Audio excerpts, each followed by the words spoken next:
भाई आप देख सकते हो हम आए थे इधर हगने और संडास के लिए डेली आते हैं इधर, लेकिन फिर देखा तो हमें एक भाई मिल जाता है।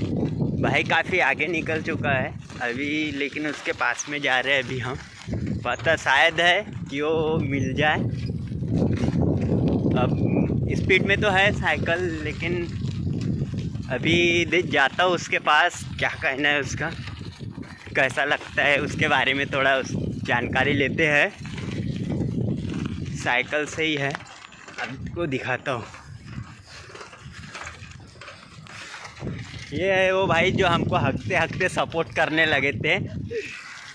ये है, इसका नाम पता नहीं क्या है, पर हम गए थे हगने तो हमको सपोर्ट किया था इसने। ठीक है भाई, भाई को लाइक करो, सब्सक्राइब करो एंड फॉलो करो। ठीक।